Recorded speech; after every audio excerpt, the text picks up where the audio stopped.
Bon matin tout le monde. C'est toujours un honneur pour moi de vous apporter la parole. Donc, qui est en colère ce matin? Levez la main. Je suis sûr que beaucoup lèveraient la main. Hein? Donc, le sujet dont on va parler ce matin, ça vise un problème sérieux qu'on prend souvent à la légère.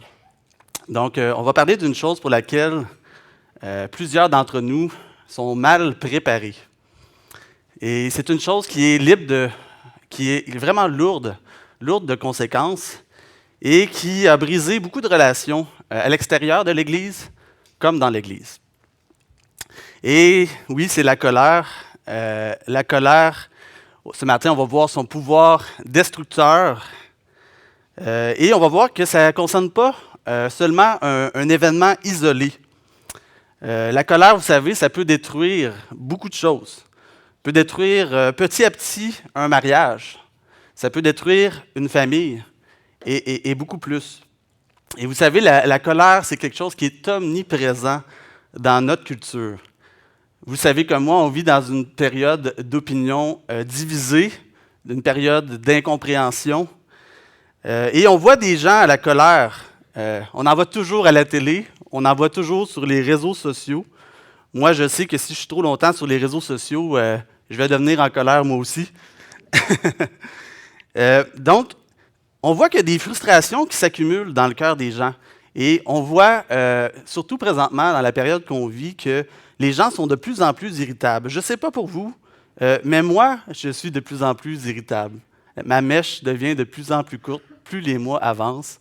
Et j'ai senti que c'était un besoin de parler de ce sujet-là, de la colère, pour moi-même, pour l'explorer, mais aussi pour vous, pour vous faire du bien dans votre relation avec Dieu et votre relation avec vos frères et sœurs dans l'Église aussi.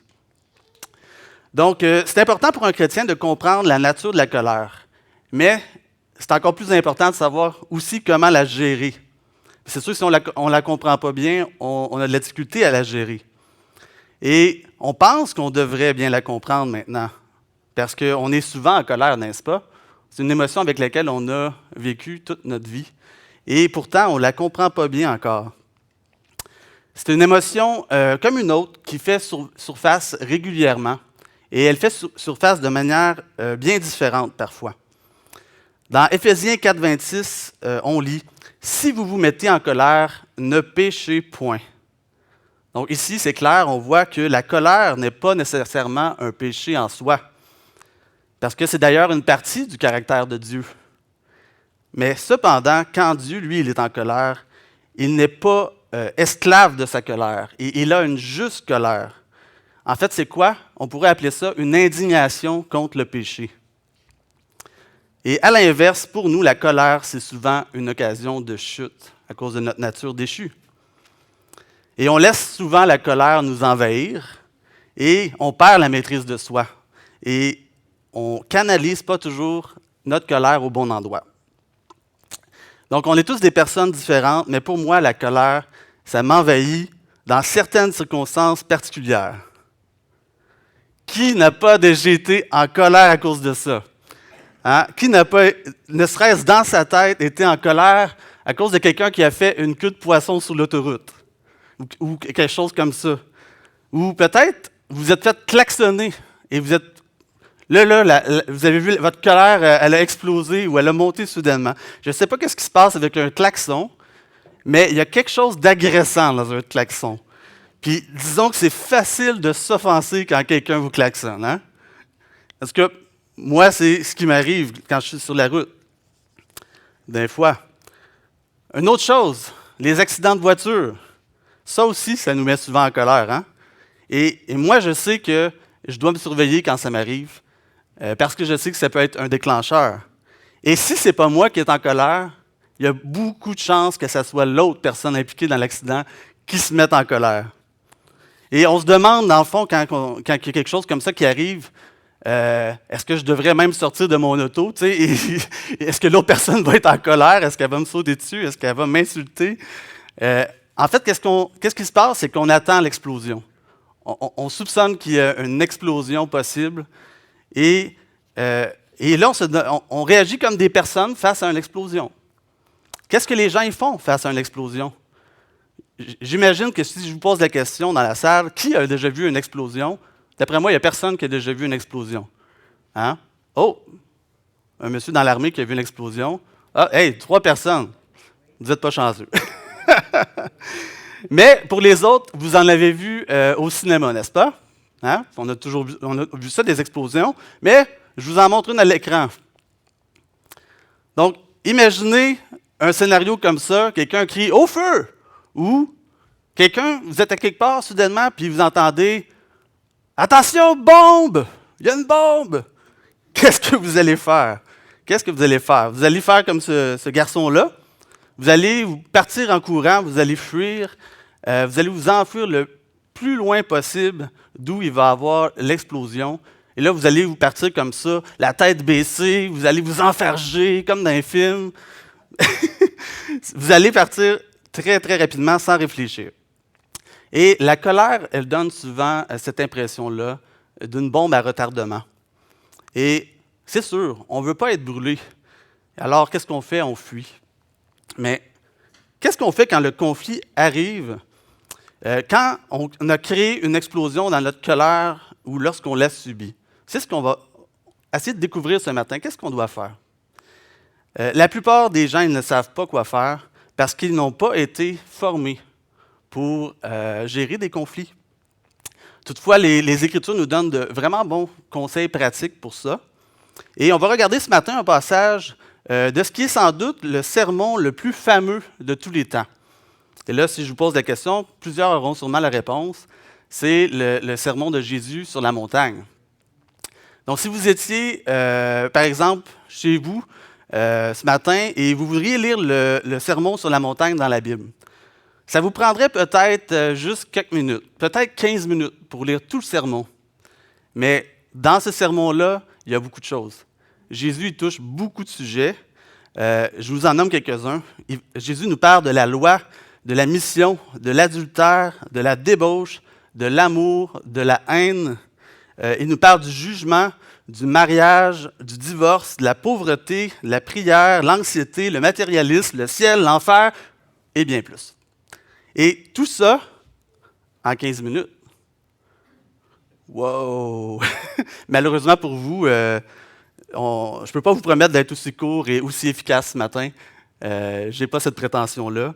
Mais on va se concentrer ensemble sur ce que Jésus veut nous enseigner sur la colère dans ce sermon-là. Donc, le plan de ce matin, c'est en 3 points. On va voir que la colère est une occasion de changer notre perspective. On va voir que la colère est une occasion d'assumer notre rôle. Et la colère est une occasion de montrer la voie de la réconciliation. Commençons par lire le début de notre texte de ce matin, dans Matthieu 5, 21 et 22, et je vous invite à tourner en attendant, pour ceux qui ont leur Bible. Donc, on lit. « Vous avez entendu qu'il a été dit aux anciens, « Tu ne tueras point. Celui qui tuera est passible de jugement. Mais moi, je vous dis que quiconque se met en colère contre son frère est passible de jugement. » Bon, jusqu'à ce moment-là, on est correct, hein? Moi, je n'ai jamais tué personne. Ça va bien. Que celui qui dira à son frère « Raka », qu'est-ce que c'est Raka? C'est une insulte. Une insulte qui veut dire « moins que rien ». Tu es juste un moins que rien. Que celui qui dira à son frère « Raka » mérite d'être puni par le Sanhédrin et que celui qui lui dira « insensé » mérite d'être puni par le feu de la géhenne. C'est quoi la géhenne? Ici, on parle à la manière figurée d'un lieu de tourment éternel. Donc, peut-être que vous dites jusqu'à présent, « Ah, moi, vous savez, j'aurais aimé ça qu'on parle d'autre chose ce matin, je ne me sens pas trop concerné, je ne me mets pas vraiment en colère. » Tu sais, c'est très rare. Mais est-ce que vous avez bien entendu comme moi ce que Jésus vient de dire? Il dit directement que si on a déjà insulté une personne, on mérite l'enfer, littéralement. Il ne parle pas seulement d'une réaction visible et extérieure de la colère qui est condamnable, mais il parle de quelque chose d'émotionnel, quelque chose d'intérieur. 1 Jean 3,15 nous dit la même chose. Quiconque est son frère est un meurtrier. En tant que chrétien, on doit contrôler notre colère, on doit la soumettre à l'Esprit de Dieu. Et pourtant, je crois que nous voyons souvent les conflits comme une occasion de manifester notre colère, alors qu'en réalité, c'est une occasion de manifester celui que nous adorons. Qu'est-ce qui se passe quand nous vivons de la colère? Donc, on s'emporte, on se parle à soi-même, on se frustre. Il y a des mots surprenants qui sortent de notre bouche. Et ça, c'est même si la personne avec qui on est en colère n'est pas là. On se parle tout seul. Ça ressemble à de la folie, n'est-ce pas? C'est fou! Jésus nous dit que c'est la même folie que celle qui anime le cœur d'un meurtrier. Et que si on se met en colère, on mérite de mourir comme le meurtrier. Ça semble assez intense comme déclaration. Une déclaration comme ça, alors que Jésus était devant les disciples, était devant les pharisiens, nous, on croirait que ça pourrait détruire complètement sa crédibilité. Donc, pourquoi Jésus dit ça devant ses disciples et les pharisiens? En fait, le point qu'il veut soulever, c'est que le problème, il n'est pas extérieur. Le problème, c'est le cœur. Et il leur dit que le jugement de Dieu, il vise plus loin que les actions qu'on a faites. Il vise premièrement notre cœur qui est mauvais. Donc, prenons l'exemple de Simon ici, Simon, notre ami colérique. Et ici à droite, vous avez Marie, la responsable du ministère des femmes. Donc, on voit une petite différence entre les deux, là. C'est clair que Simon il a un problème. Simon, il a vraiment un problème. On dirait qu'il s'apprête à faire quelque chose de terrible. De terrible. Mais regardez Marie. Tout a l'air sous contrôle. On dirait une femme qui aime la Bible, qui aime Jésus. C'est clair. C'est clair. Mais on ne voit pas ses pensées, n'est-ce pas? Savez-vous qu'est-ce qu'il est en train de se dire? Simon, là, je t'haïs à la face. Je ne peux plus te sentir. Tu es vraiment un moins que rien. C'est ça qu'elle pense dans sa tête. Ouh! Puis là, Jésus nous dit que les deux sont aussi mauvais l'un que l'autre et que les deux méritent le pire des jugements. Mais est-ce qu'il y a une autre manière de répondre à la colère? Oui, mais en fait, il y en a deux. Il y a deux manières de répondre à la colère pour nous, chrétiens. On peut répondre par la chair, mais on peut répondre aussi par l'esprit.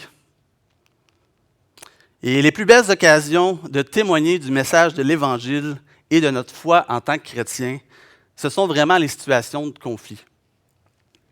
Les conflits, vous savez, ce n'est pas une mauvaise chose en soi. Et voilà le changement de perspective que nous devons avoir à ce sujet ce matin et que je vais essayer de vous expliquer. J'entends parfois des gens qui disent « Ouais, tu sais, on a une bonne relation, on se dispute jamais nous autres. Des fois, c'est dans un couple que j'entends ça, mais moi, je reste sceptique.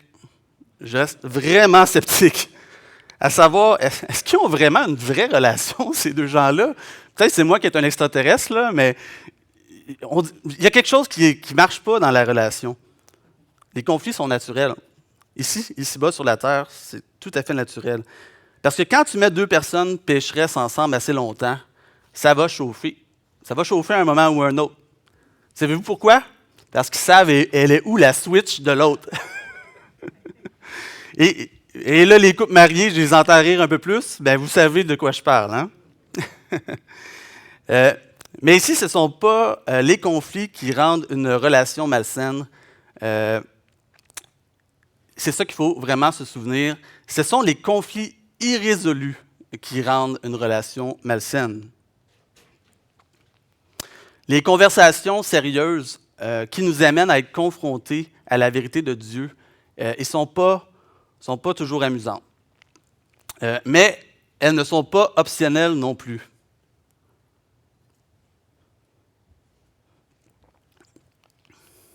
Éphésiens 4.3 nous dit « Efforcez-vous de conserver l'unité que donne l'Esprit dans la paix qui vous lie les uns aux autres.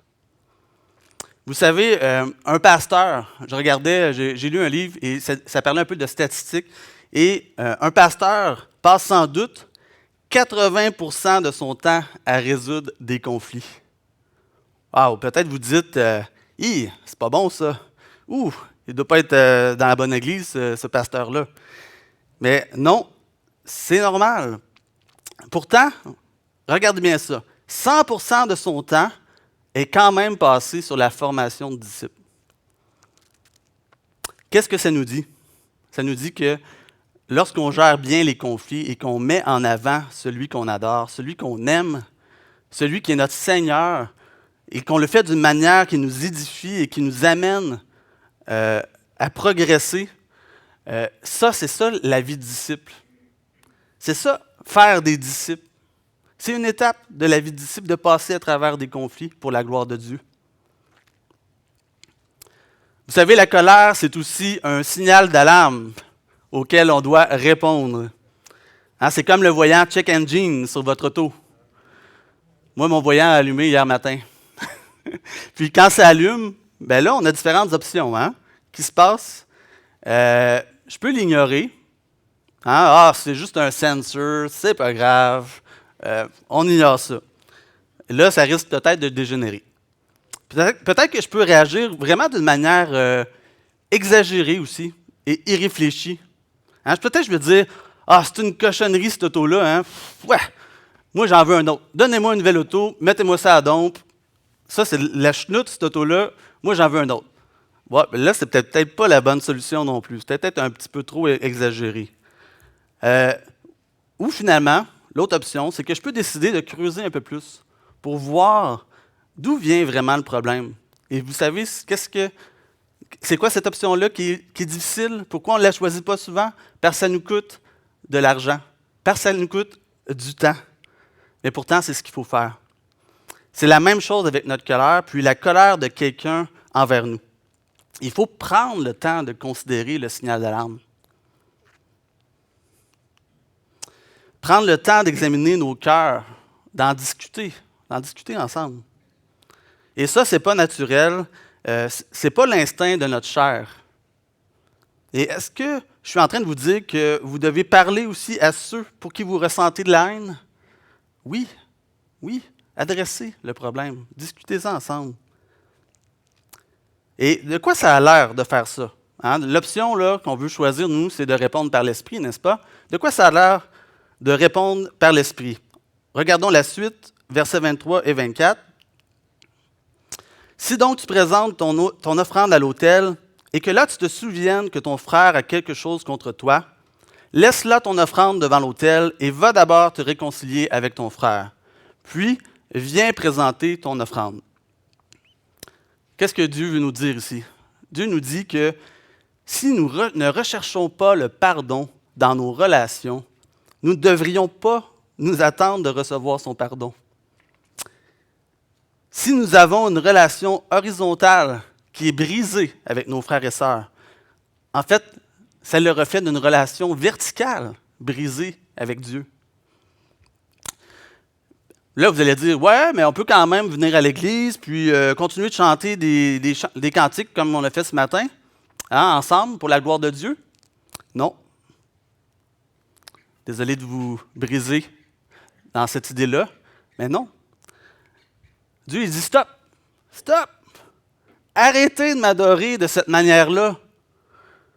Vous devez traiter ce problème. Dieu, il nous appelle, premièrement, à nous repentir.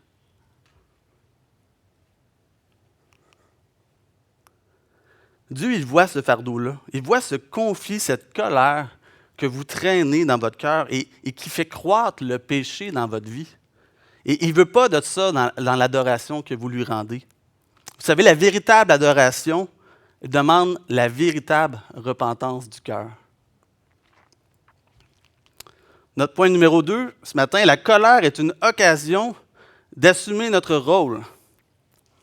Donc, quelle est la part de responsabilité qui nous appartient dans un conflit?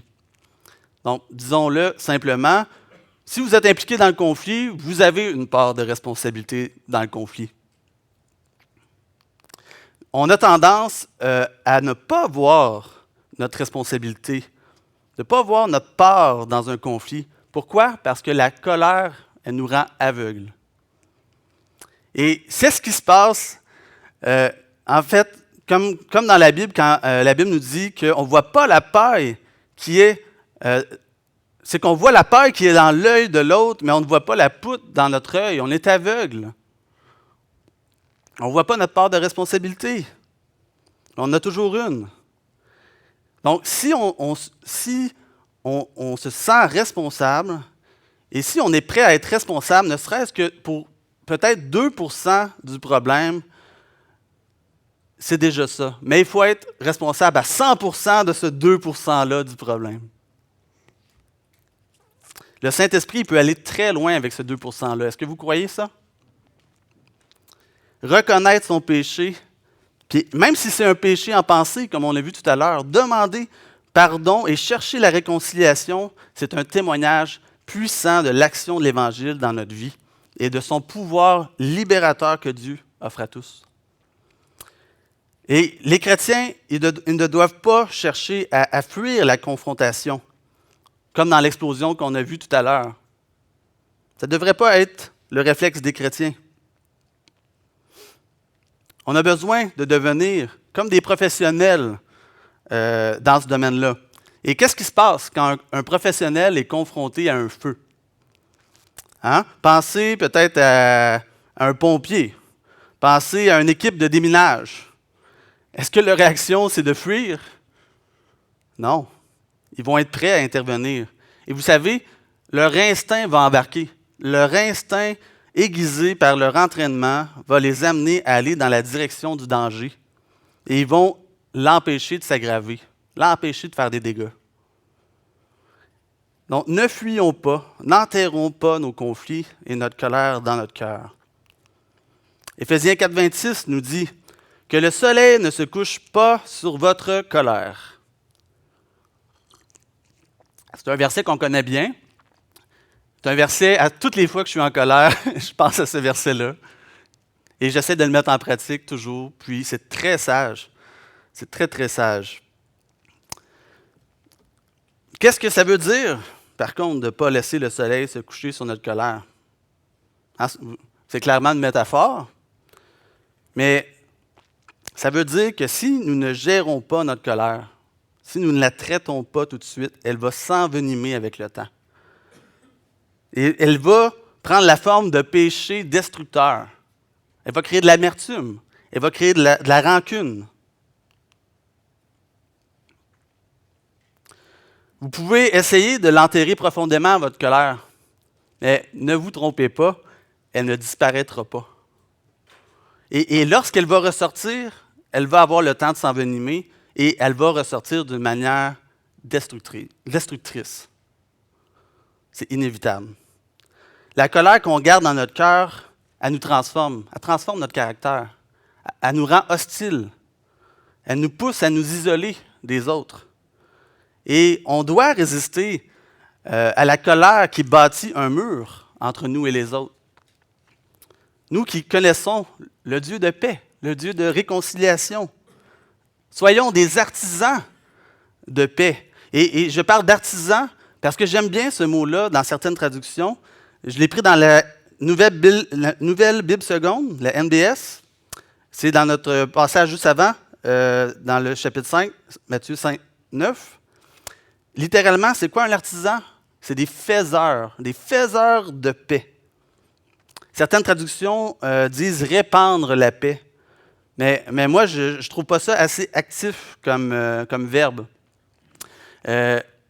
L'expression décrit le travail du peuple de Dieu d'une manière bien plus active lorsqu'on parle d'artisans, de faiseurs de paix. Vous savez, les artisans, ils ne sont pas des fainéants. Qui est déjà entré dans une boutique d'un artisan? Est-ce que vous avez vu la table de travail? Moi, toutes les fois que je rentre là, que ce soit un cordonnier ou autre, je dis, ça n'a pas d'allure, la montagne de travail qu'ils ont. C'est incroyable, c'est vraiment impressionnant. Mais vous savez, les artisans, ils n'ont pas le luxe d'attendre à rien faire. Et ne présumons pas savoir pourquoi l'autre a fait telle ou telle chose, hein, en gardant nos distances avec cette personne-là dans un conflit. Allons vers l'autre. On n'a pas de temps à perdre. Et répondons rapidement au tort par le bien. Intéressons-nous à l'âme de la personne qui est devant nous. Et ça, c'est ça notre part. Sommes-nous vraiment des agents de paix? Sommes-nous actifs dans les conflits ou est-ce qu'on attend que l'autre fasse le pas en premier? Jésus nous dit de nous dépêcher, qu'il n'y a pas de temps à perdre. Au verset 24, il nous dit de partir tout de suite. Hein? C'est ce qu'il nous dit quand il dit « Laisse là ton offrande, pars tout de suite ». Et au verset 25, il nous dit de régler ça promptement. Donc, on va continuer notre passage, Matthieu 5, au verset 25 et 26. « Accorde-toi promptement avec ton adversaire pendant que tu es en chemin avec lui, de peur qu'il ne te livre au juge, que le juge ne te livre à l'officier de justice et que tu ne sois mis en prison. Je te le dis en vérité, tu ne sortiras pas de là que tu n'aies payé le dernier cadran. » Au verset 25, le sermon de Jésus prend un aspect un peu étrange à première vue. Hein? On dirait qu'il prend un aspect juridique un peu. Pourtant, avant, il nous disait, bon, si tu es en colère, tu sais, c'est sérieux, c'est comme un meurtre, et tu mérites la condamnation, tu mérites l'enfer. Puis, laisse ton offrande, cours, va régler ça. Mais là, c'est comme s'il nous disait, ah oui, puis en passant, ouais, voici quelques conseils juridiques qui vont pouvoir t'aider là, en chemin dans le processus. Qu'est-ce qu'ils ont à faire là, ces deux versets-là? Qu'est-ce qu'on vient de lire? Bien, Jésus nous dit que ça coûte cher de résoudre un conflit. Puis de ne pas résoudre un conflit, ça nous coûte encore plus cher. Résoudre un conflit, c'est difficile et on risque de s'y brûler. Mais ne pas le résoudre dans la bonne entente, ça conduit inévitablement à la ruine. Si vous pensez juste à gagner dans votre argument, si vous pensez juste à vous justifier, vous allez vraiment envenimer la situation avec l'autre personne et au final, vous allez perdre non seulement votre relation, mais aussi votre témoignage. Et ça, vous allez en être devable à Dieu. Cherchez la paix. La colère est une occasion de montrer la voie à suivre.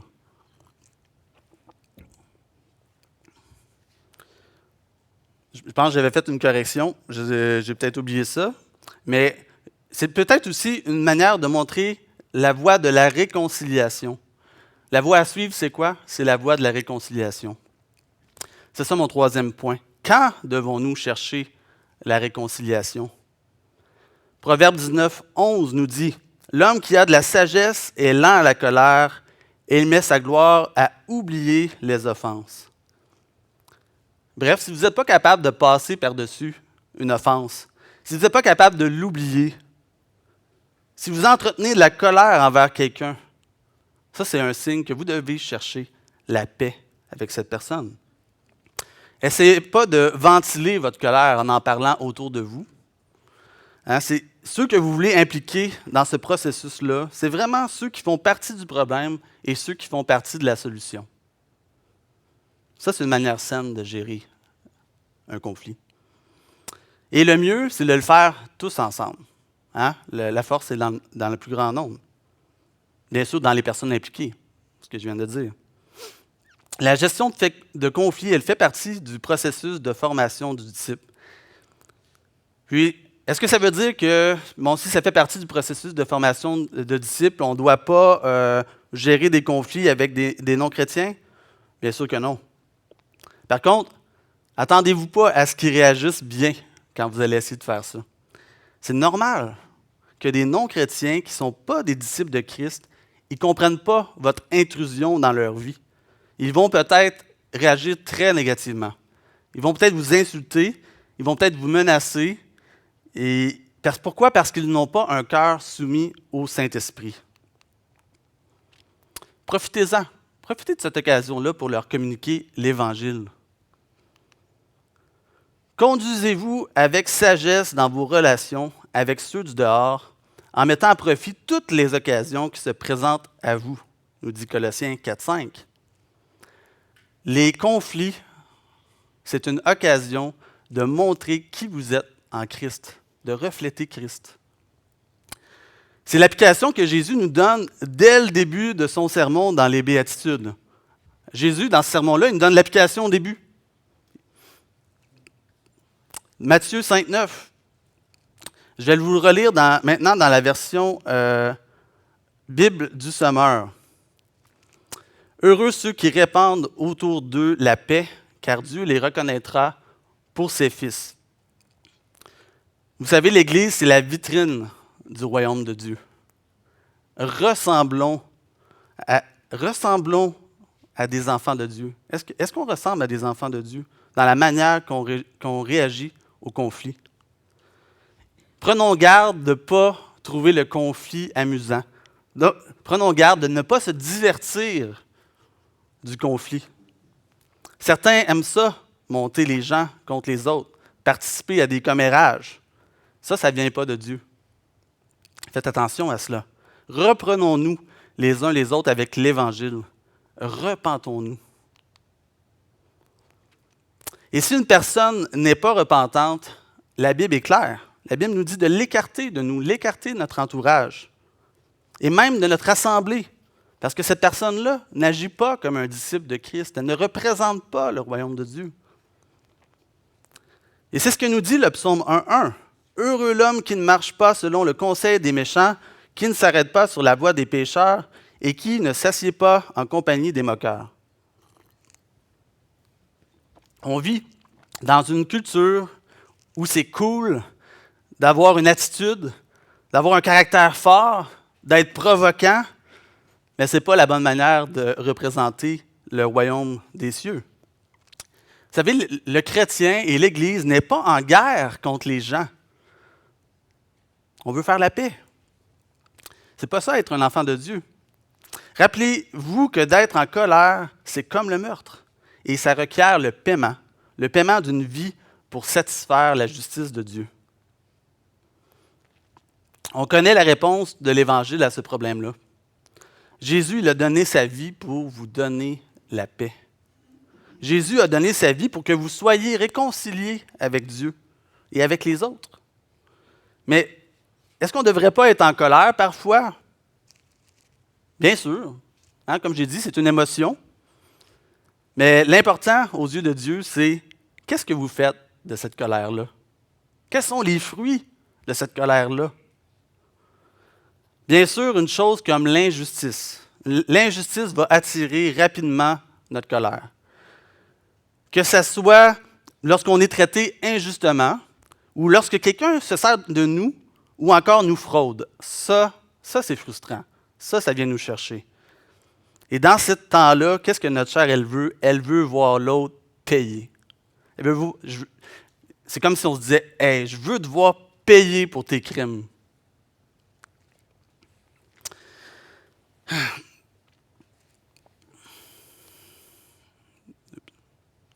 Mais en réalité, notre colère, elle reflète la plupart du temps notre soif de notre propre justice.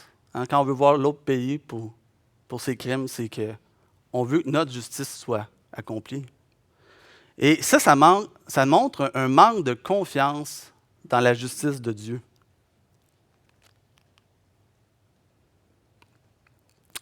Nous devenons en colère souvent quand on nous enlève des choses.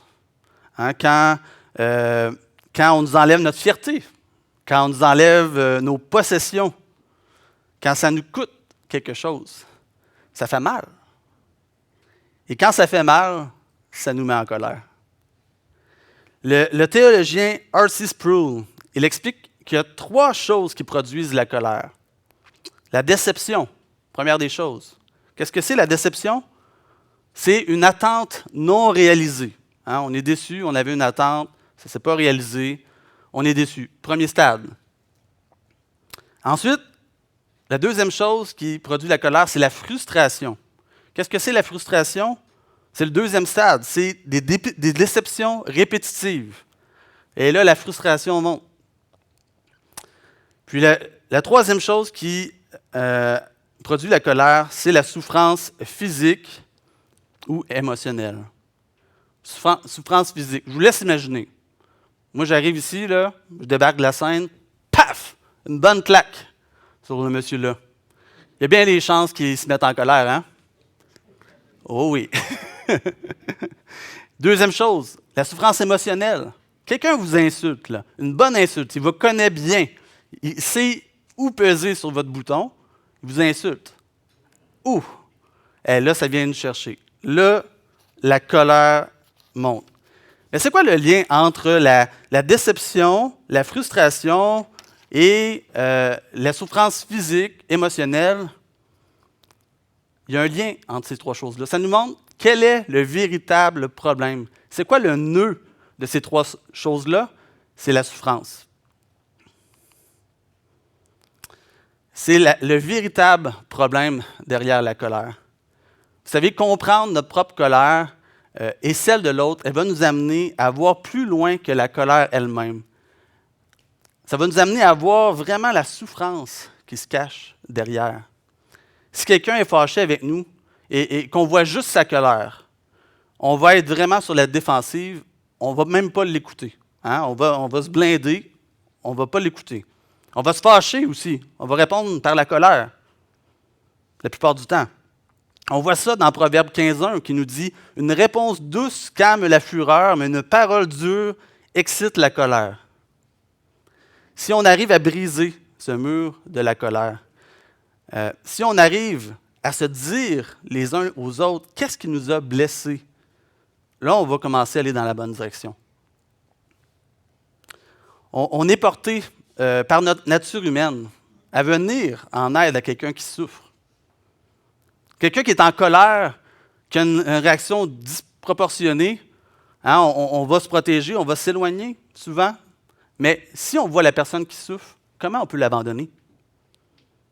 Moi, si je réalise que j'ai fait souffrir quelqu'un, contre qui je vais être en colère?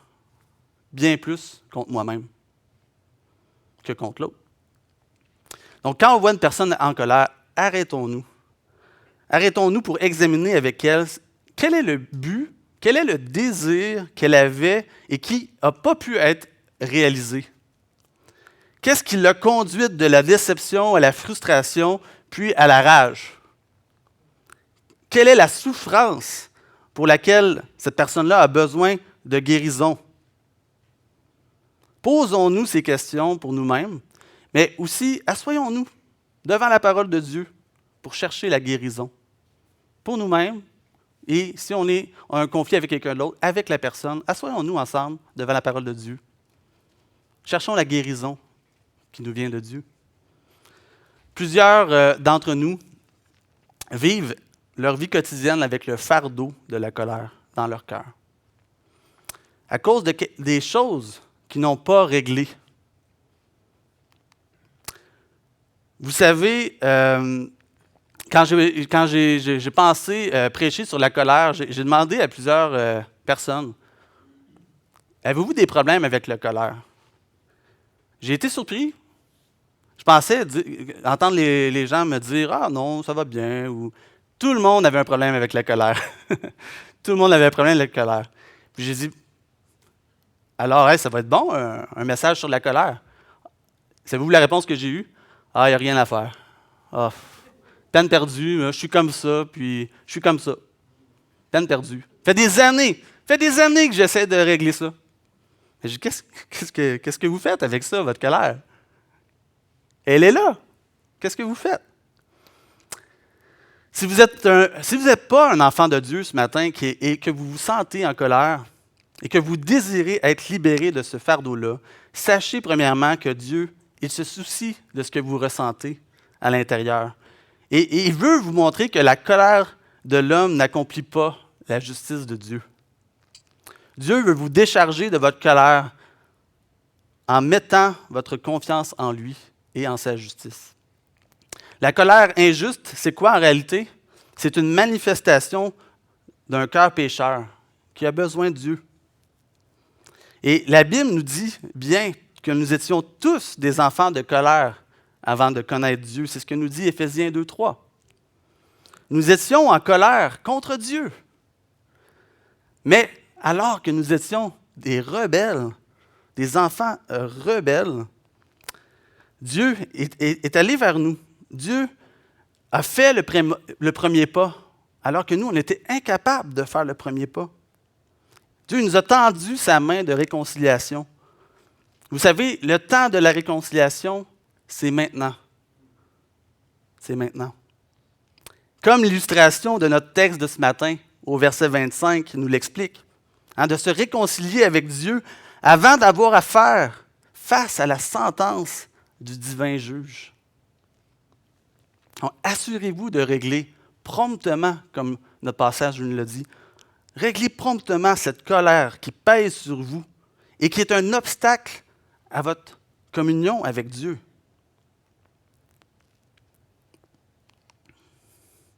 Jésus, c'est le moyen de la réconciliation. Jésus, il est mort pour nous réconcilier avec lui en faisant la paix par le sang de la croix. Croyez en son sacrifice. Déchargez-vous de vos péchés. Repentez-vous de cette colère que vous avez contre Dieu ou contre un frère ou une sœur. Si vous êtes un enfant de Dieu, que vous traînez cette colère-là dans votre cœur, moi, je vous invite à pratiquer le verset suivant dans Jacques 5,16. Confessez donc vos péchés les uns aux autres et priez les uns pour les autres, afin que vous soyez guéris. Et guéris, là, c'est un gros guéri, là, ici. Là. Guéri, c'est le sens, au sens spirituel. Ça va au-delà de la guérison physique. Ah oui, bien sûr, ça va vous guérir dans vos émotions et tout ça, mais ça va vous donner le salut. Une guérison complète que le Seigneur nous offre. Et si vous ne le faites pas, si vous ne réglez pas ce problème-là de colère, la colère, elle deviendra un obstacle à votre communion avec Dieu et un obstacle à votre communion avec l'Église. Vous verrez que vous allez perdre les bienfaits que Dieu vous donne à travers l'Église. Vous serez tellement... ça va tellement vous peser sur votre cœur que vous ne serez même pas capable d'édifier un frère, une sœur, ce qu'on devrait faire. Vous ne serez plus capable de faire confiance, ni de vous ouvrir aux autres. Rappelez-vous vraiment, frères et sœurs, votre identité en Christ. Rappelez-vous que votre trésor est en Christ. Il vous a donné bien plus que quiconque pourrait vous enlever. Donc, quand quelqu'un vous enlève quelque chose, tantôt j'ai parlé de ça, c'était quelque chose qui nous cause notre colère. Mais rappelez-vous ce que vous avez en Christ que personne ne peut vous enlever. Vous n'avez plus de raison d'être en colère. Votre confiance, parce que c'est ça, votre confiance n'est plus dans les gens. Les gens, ils vont vous faire du mal et c'est inévitable. Les gens vont vous décevoir, c'est normal, parce qu'en tant qu'humain, on est incapable de pleinement satisfaire l'autre. C'est sûr, il y a juste Dieu qui peut faire ça. C'est pour ça qu'on doit placer notre confiance en Dieu. Donc, le Seigneur nous donne la sagesse et la patience pour chercher à comprendre, à traiter la souffrance dans notre cœur et dans celui de notre prochain. Et ça, que ce soit dans l'Église ou à l'extérieur de l'Église. Je pense qu'il me reste un peu de temps, puis j'aimerais vous parler d'un livre.